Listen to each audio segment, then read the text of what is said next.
ब्रह्मचर्य इस सनातन धर्म का लक्षण।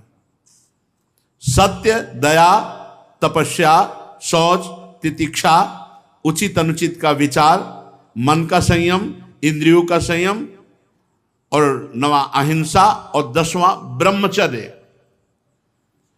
ये ब्रह्मचर्य सबके लिए है।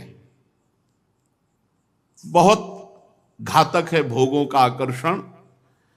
ब्रह्मचर्य के बिना पूरा का पूरा जीवन खोखला हो जाता है। मन से, वचन से और शरीर से, तीनों से ब्रह्मचर्य होता है। मन का ब्रह्मचर्य, विषयों का चिंतन ना करना। यहीं से नाश प्रारंभ होता है, पतन यहीं से होता है। ध्यायतो विषयान पुंसान संगास्तेषुपजायते, संगात संजायते कामः, कामः क्रोधो भी जायते, क्रोधात् भवति सम्मोहा, सम्मोहात् स्मृति विभ्रमा, स्मृति भ्रंशात् बुद्धिनाशो, बुद्धिनाशात् प्रणश्यति। सबसे पहला पतन जो होता है वो विषयों का चिंतन होता है। ध्यायतो विषयान पुंसान, जब हम भोगों का चिंतन करते हैं तो हमें भोगों की आसक्ति प्रकट होती, फिर संग करने का मन होता है। संगास्तेषुपजायते, जब हम विषयों का चिंतन करते हैं तो विषयों का संग करने का, विषय भोगने की इच्छा प्रकट होती। जहां विषय भोगने की इच्छा प्रकट हुई, काम राज्य हृदय में छा गया। संगात संजायते कामा, और कामना जब बढ़ी तो सब मूढ़ता छा जाती है, स्मृति नष्ट हो जाती है। हम कौन हैं, हमारा क्या कर्तव्य है, हम क्या कर रहे हैं। सच्ची मानिए बहुत निकृष्ट, बहुत निकृष्ट काम। वचन से हमें कभी भोगों की बातें नहीं करनी, और शरीर से हमें कभी भोग क्रिया नहीं करनी। अधर्मयुक्त क्रिया का त्याग, धर्मयुक्त क्रिया की स्वीकृति, ये गृहस्थ धर्म और संपूर्णतया विरक्त धर्म। जो ब्रह्मचर्य रहता है उसे शरीर बल, मनोबल, बुद्धि बल, वचन बल, ये सब जागृत हो जाते हैं। वचन बल, जो बोला वही लागू हो गया, जबरदस्ती आपको मानना पड़ेगा। और मनोबल, जो संकल्प किया अंदर वही बाहर क्रिया प्रारंभ हो गई, वही दिखाई देने लगा। देह बल, रात दिन मेहनत करो फिर भी थकान नहीं। आप कुछ समय तक व्यवहार करके देखिए ब्रह्मचर्य का, फिर आपको खुद पता चलेगा कि कितना आनंद प्रदान करता है ब्रह्मचर्य। ब्रह्मचारी को विषय भोग जहर है ऐसा मानना चाहिए। जैसे कितनी भी सुंदर खीर हो और कोई हमारे कान में आकर विश्वसनीय कह दे कि इसमें जहर पड़ा है तो हम बिल्कुल नहीं खाएंगे।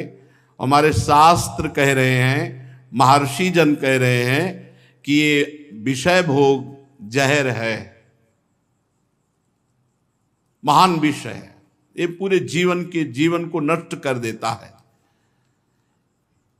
तो ये जब ज्ञान हो तो उसका फल है विरति। जब हमें ज्ञान हो गया तो उससे हमें वैराग्य होना चाहिए, पर नहीं। ये ज्ञान तो है कि भोगों में सुख नहीं है, भोग दुख रूप है, भोग जहर के समान है। कैसा ज्ञान है? वाचिक ज्ञान, उपदेश देने के लिए। लेकिन जब भोग सामने आते हैं तब ये ज्ञान काम नहीं करता। यदि उपासक भोगों से भयभीत हो जाए तो बच जाए, बहादुरी नहीं, भागना पड़ेगा इसमें। एक बार पूज्यपाद श्री उड़िया बाबा जी ने स्वप्न देखा। स्वप्न में भी कितने सावधान हैं। भिक्षाम देहि, एक घर में आवाज लगाई, नारायण नारायण।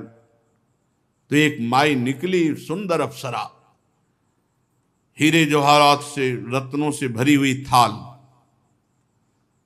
आवाज एक घर में लगाई और सैकड़ों घरों से निकल आई और सब एक से एक सुंदर, और चारों तरफ से घेर लिया और मुस्कुराना, हाव भाव प्रकट करना।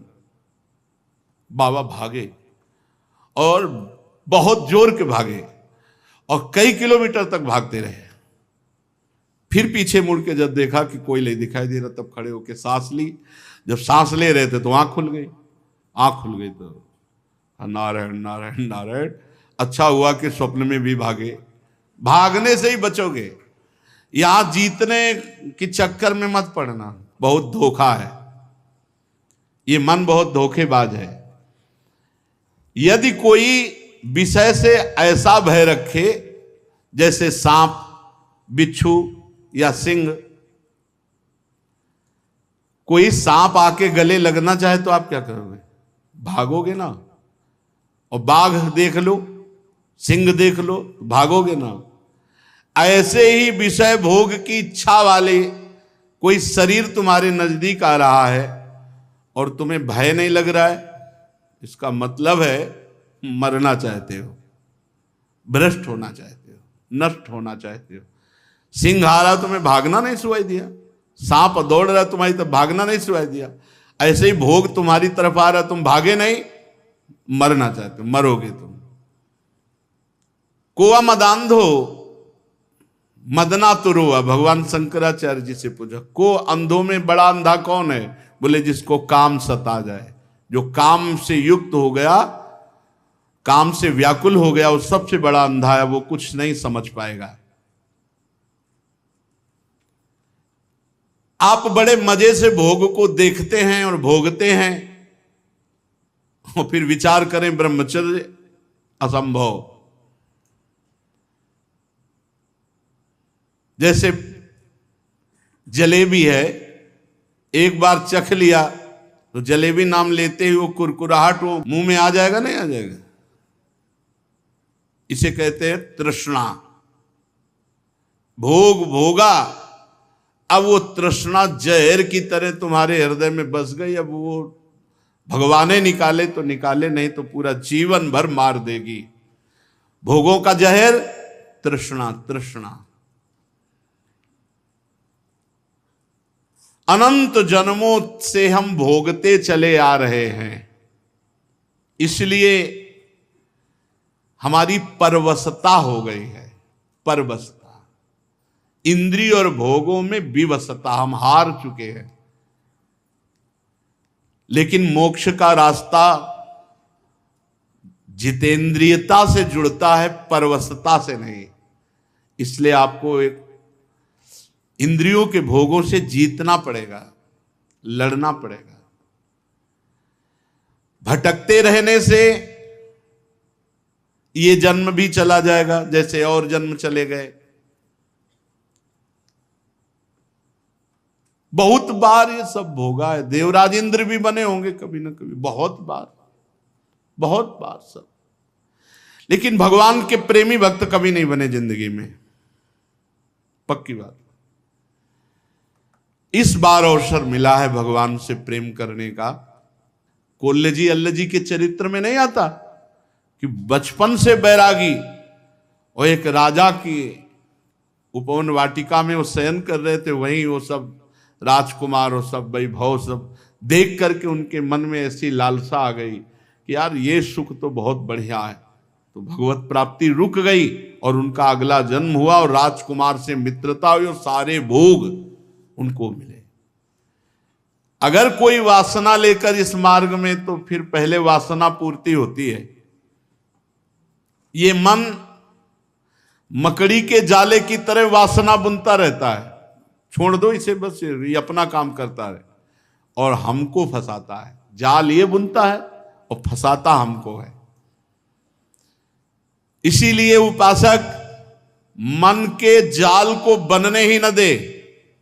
राधा राधा राधा राधा, वो कहेगा नहीं सुनो ऐसे से ऐसा, राधा राधा, वो आपको फंसा नहीं पाएगा। ये तमोगुणी राक्षसी आहार विहार करके आप सच्चिदानंद भगवान को नहीं नहीं मान जाओ। जहां प्याज लहसुन जैसे ये तमोगुण होने के कारण बहुत पवित्र वस्तु की तरह प्रकट होते हैं, कोई अपवित्र वस्तु थोड़ी। आप देखो, जहां आलू प्रकट होती है, शकरकंद प्रकट होती है, ठीक उसी खेत में वैसे ही ये प्याज लहसुन प्रकट होते हैं। ये कोई ऐसा थोड़ी कि हत्या वाला दोष या किसी तरह गलत तरह से बनाया गया पदार्थ हो, ये तो प्राकृतिक है, पर इसका गुण घोर तमोगुण है। बस तमोगुण के कारण इसका त्याग किया गया है, इसीलिए संत महात्मा जन इसका त्याग करते, तमोगुणी आहार इसको नहीं पाते। फिर जहां और राक्षसी प्रवृत्ति के आहार विहार है, तो फिर वो ये मन मकड़ी की तरह जाला बुनता और हमको फंसाता है।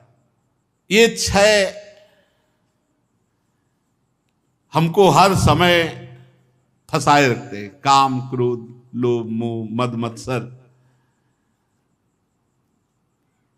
यदि ब्रह्मचर्य रहना है तो हमें बहुत संभालना है तीन को। वाणी से हमको कभी भी ब्रह्मचर्यहीनता वाली बातें नहीं करनी। बहुत, ये बिल्कुल अनुभव की बात कह रहे हैं, अगर आपको जम जाए तो निकल जाओगे। किसी भी तरह से अश्लील बात, गंदी बात वाणी से नहीं निकालनी। मौन हो जाओ, मत बोलो। बहुत चीजें ऐसी होती हैं जो अनुभव करके बोली जाती हैं। वाणी से आप रोज किसी से कहो झूठी, ऐसे मैं आपके बिना नहीं जी सकता, मैं आपके बिना नहीं जी सकता। एक दिन आपके मन में आ जाएगा, मैं आपके बिना नहीं जी सकता। एक दिन आप स्वीकृति स्वयं में कर लेंगे कि मैं आपके बिना नहीं जी सकता। वाणी से बोलते रहो, तुम देख लेना, एक दिन किसी एक से बोलते रहो, मैं आपके बिना नहीं जी सकता। फिर दूसरे दिन बोलना, मैं आपके, कुछ दिन में मन से आ जाएगा मैं आपके बिना नहीं जी सकता। फिर स्वयं में आ जाएगा मैं आपके बिना नहीं जी सकता। जब हम वाणी से गंदी बातें करते हैं तो तुरंत मन उसका चिंतन करता है और वो उल्लसित हो जाता है। इसलिए वाणी से पहला ब्रह्मचर्य। हमें रसना कटो जो अन्न रटो। अन्न बात जो प्रियालाल से विमुख करने वाली बात, जो कुत्सित बात, विकारें, जो विकार बढ़ाने वाली गंदी बात है, वो हमें नहीं करनी। नियम ले लो, नहीं करनी। आज से नियम ले लेते। जितने लोग कथा सुन रहे हैं, कोई इसमें पैसा लगने की बात नहीं। वाणी से हम गंदी बात, अश्लील बात, गलत बात नहीं बोलेंगे। वाणी का ब्रह्मचर्य। वाणी से गंदी बात नहीं बोलेंगे, अश्लील बात नहीं बोलेंगे, जो भगवत विमुख करने वाली बात है हम नहीं बोलेंगे। नियम ले लो, कोई कसम खाने की बात थोड़ी कहते। नियम ले लो, जहां ऐसी बात आवे वहां मौन हो जाओ। दूसरी बात, श्रवणेंद्री से हम कभी अश्लील बात नहीं सुनेंगे, गंदी बात नहीं सुनेंगे। बहुत प्रभाव पड़ता है, बहुत प्रभाव पड़ता है। श्रवणेंद्री से जो हम सुनते हैं उसका तत्काल मन पकड़ करके मनन करता है और वो उसी तरफ चल पड़ता है जिस तरफ की बात हम सुनते हैं। और नेत्रेंद्री से जो हम देखते हैं वो बहुत तुरंत प्रभाव पड़ता है। देखो, नेत्रेंद्री से ऐसी कोई ग्रंथ मत पढ़ो, कॉपी, ऐसी पुस्तिका जो ब्रह्मचर्यहीनता वाली है। ऐसे कोई दृश्य मोबाइल से मत देखो जो ब्रह्मचर्यहीनता वाले हैं। ऐसे कोई दृश्य बाहर मत देखो, पशु पक्षी आदि मैथुन करते हुए ऐसे कभी मत देखो। इसका बहुत बड़ा प्रभाव होता है। अगर इन तीन का संयम कर सको तो आपके ब्रह्मचर्य में बहुत लाभ मिलेगा।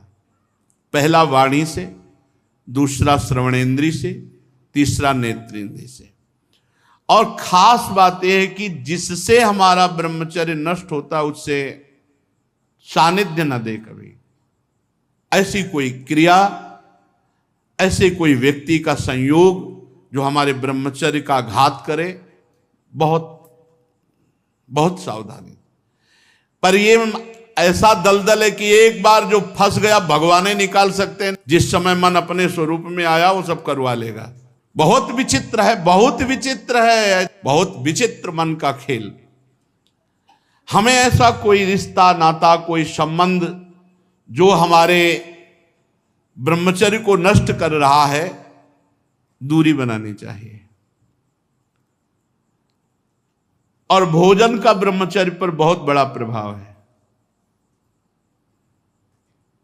यदि आप अधिक मिर्च वाली घर में ही बना के करें, अधिक मिर्च वाली, अधिक तेल घी वाली ये पदार्थ पाएंगे तो ब्रह्मचर्य स्वाभाविक नष्ट हो जाएगा बिना किसी क्रिया के। ब्रह्मचारी को एक बीमार की तरह भोजन पाना चाहिए। जैसे मूंग की दाल है, घिया की सब्जी, रोटी, बस, क्योंकि उसे पावर की जरूरत नहीं है, उसे अधिक पावर की जरूरत नहीं है। स्वयं में सामर्थ्य सुरक्षित है, इसलिए बाहरी पदार्थों से बादाम चबा रहे हैं, काजू चबा रहे हैं, हलवा खा रहे हैं और बहुत प्रकार के मीठा आदि। मीठा तो ब्रह्मचर्य में थोड़ा बस ले ले, इसके बाद अधिक मीठा भी वो जहर का काम करेगा, स्वाभाविक ब्रह्मचर्य को नष्ट कर देगा। जो भोजन कब्जियत बनाती है, अगर ऐसा भोजन पाया जाएगा तो ब्रह्मचर्य अपने आप स्वप्न दोष के रूप में नष्ट हो जाएगा। सात्विक भोजन, पेट साफ, बहुत आवश्यक है। हल्का भोजन, कम मात्रा में, पेट उधर, तो बहुत सुंदर आपके भजन की वृत्ति बढ़ेगी। आपका ब्रह्मचर्य बहुत लंबे समय तक आबाद चलेगा। बाजार की वस्तु तो ब्रह्मचारी होकर बाजार की वस्तु तो मुझे समझ में नहीं आता। बाजार की वस्तु तो नहीं खानी चाहिए, बनी हुई, बाजार की वस्तुएं बनी हुई। एक ही चीज को आप गौर से पा करके किसी एक चीज को बाजार की, फिर देखो आपके अंदर स्फुरणा क्या होती है, पहले कैसे हो रही थी, फिर कैसे हो रही है।